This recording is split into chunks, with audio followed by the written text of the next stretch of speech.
Dammam അൽ ഹുസൈനി കോമ്പൗണ്ടിലെ ഇരുനില കെട്ടിടത്തിലാണ് ഫ്രിഡ്ജിന് തീപിടിച്ച് അത്യാഹിതമുണ്ടായത്. മംഗലാപുരം സ്വദേശിയും കുടുംബവും താമസിച്ച വില്ലയിലായിരുന്നു തീപിടുത്തമുണ്ടായത്. ഫ്രിഡ്ജിന് തീപിടിച്ച് പൊട്ടിത്തെറിച്ചാണ് തീ പടർന്നത്.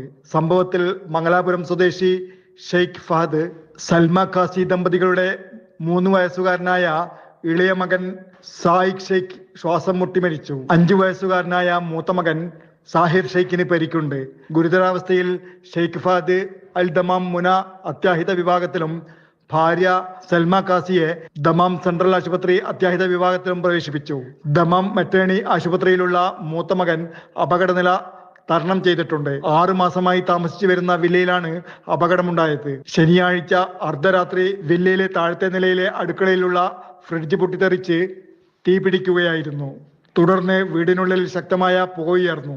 ഇവരുടെ നിലവിളി കേട്ടവർ ഓടിയെത്തിയെങ്കിലും തീയും പുകയും കാരണം വില്ലക്കകത്തേക്ക് പ്രവേശിക്കുവാൻ സാധിച്ചില്ല. പുകയും ഇരുട്ടും കാരണം പുറത്തേക്ക് ഇറങ്ങുവാൻ കഴിയാതെ ഷെയ്ഖ് ഫഹദും കുടുംബവും മുറിക്കകത്ത് കുടുങ്ങുകയായിരുന്നു.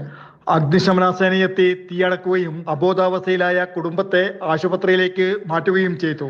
Jafar Ali Palakkode, Mathrubhumi news, Saudi Arabia.